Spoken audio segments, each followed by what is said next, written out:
Imagine un joueur plus fort que Ronaldo, plus puissant que Drogba, plus explosif que Mbappé. Un homme que toute l'Italie appelait l'empereur. Un génie qui devait gagner le Ballon d'Or. Un futur roi du football mondial. Mais au lieu de devenir une légende immortelle, il a tout perdu. Non pas à cause d'une blessure, non pas à cause du talent, mais à cause d'une douleur invisible. Voici l'histoire vraie la plus tragique du football. Voici l'histoire d'Adriano. Avant d'être un empereur, Adriano était juste un enfant qui essayait de survivre. Il naît en 1982 à Rio de Janeiro, dans une favela appelée Villa Cruzeiro. Un endroit où les balles sont plus nombreuses que les jouets. Un endroit où les enfants apprennent à courir avant même de savoir lire. Dans cette favela, deux chemins existent. Soit tu deviens criminel, soit tu deviens footballeur. Pour Adriano, le football n'était pas un rêve. C'était une question de vie ou de mort. Il jouait pieds nus sur le béton brûlant. Le ballon était souvent troué. Mais sa frappe, elle, était déjà monstrueuse. Les autres enfants le regardaient avec peur. Quand Adriano frappait, le ballon faisait mal. Très mal. Mais une personne le regardait autrement. Son père. Cet homme n'était pas riche. Il n'était pas célèbre. Mais pour Adriano, il était un héros.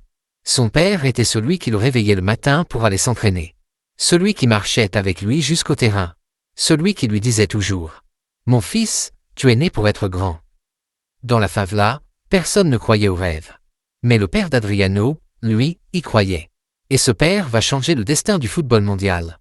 Adriano n'avait pas d'académie, pas de coach personnel, pas de terrain propre.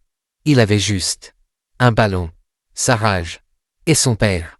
Chaque jour, il frappait la balle contre un mur. Encore et encore. Sa frappe devenait plus forte, plus précise, plus dangereuse. Les recruteurs de Flamengo arrivent dans la favela un jour. Ils cherchent des talents. Ils voient des centaines d'enfants. Puis ils voient Adriano. Un gamin large d'épaules, puissant, avec une frappe qui fait reculer les adultes. Ils comprennent immédiatement. Ce n'est pas un enfant normal. Ils l'emmènent au centre de formation. Pour la première fois de sa vie, mais son cœur y reste.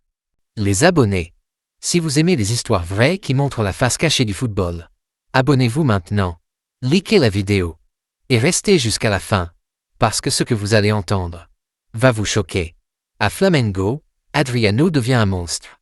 Il n'est pas le plus rapide. Il n'est pas le plus technique. Mais il est le plus fort. Quand il frappe, le ballon semble vouloir traverser le filet.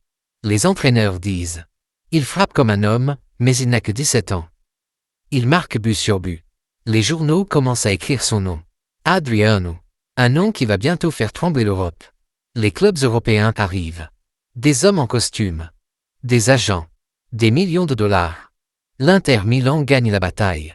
À seulement 18 ans, le gamin de la favela part pour l'Italie. Il embrasse son père, mais il part. Il pense qu'il est en train de commencer sa vie. En réalité, il est en train de quitter la seule chose qui le protégeait. Son père. Quand Adriano arrive en Italie, il découvre un autre monde. Voitures de luxe. Femmes. Argent. Mais aussi, pression, solitude, silence. L'enfant de la favela est maintenant seul dans un pays étranger. Et le football devient son seul refuge. À l'entraînement, les défenseurs ont peur. Il frappe plus fort que tout le monde. Il pousse comme un bulldozer. Il tire avec une violence que personne ne peut arrêter. Les coachs se regardent et murmurent. Ce gamin, il est spécial. Mais Adriano n'est pas encore une star. Il doit encore prouver. Et ce qu'il va faire ensuite va choquer toute l'Italie. À Parme, Adriano n'est plus un enfant. Il devient une arme. Dès son premier match, les défenseurs comprennent que quelque chose ne va pas. Il ne joue pas comme un attaquant normal. Il ne cherche pas à éviter le contact. Il le provoque. Quand Adriano reçoit le ballon, il fonce. Il pousse. Les gardiens n'ont même pas le temps de réagir. Sa frappe est si violente qu'elle semble briser l'air. En Italie, on commence à chuchoter son nom. Adriano. Le Milan AC s'inquiète. La Roma requiesce. Ce n'est pas un attaquant. C'est un prédateur. Il marque contre Buffon. Il marque contre Dida. Il marque contre tous. Les journaux titrent. Un nouveau monstre est né. Le Brésil l'appelle en sélection. À 22 ans, il porte le maillot jaune. Aux côtés de Ronaldo, Ronaldinho, Kaká.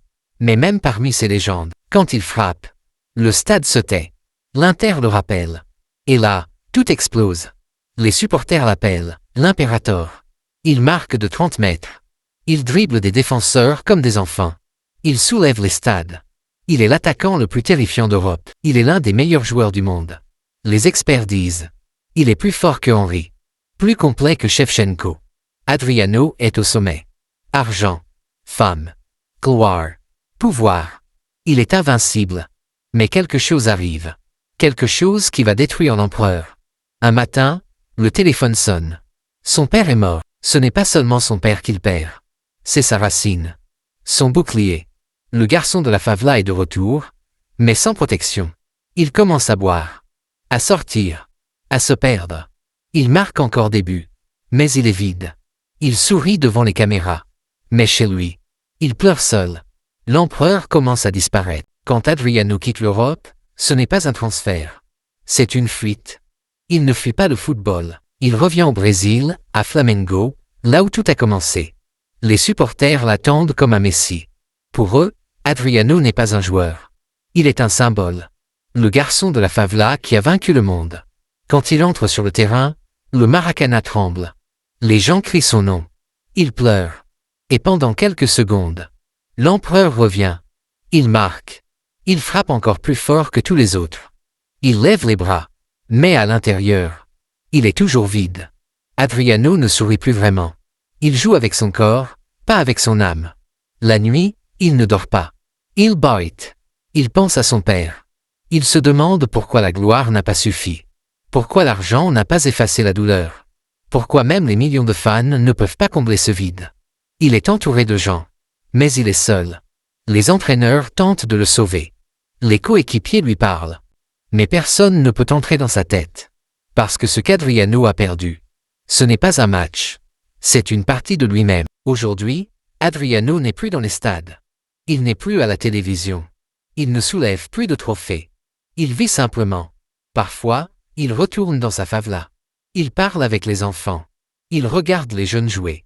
Et dans leurs yeux, il voit l'enfant qu'il était. Un enfant qui croyait que le football pouvait tout réparer. Mais Adriano a appris une vérité dure. La gloire peut te rendre célèbre. Mais elle ne peut pas guérir ton cœur.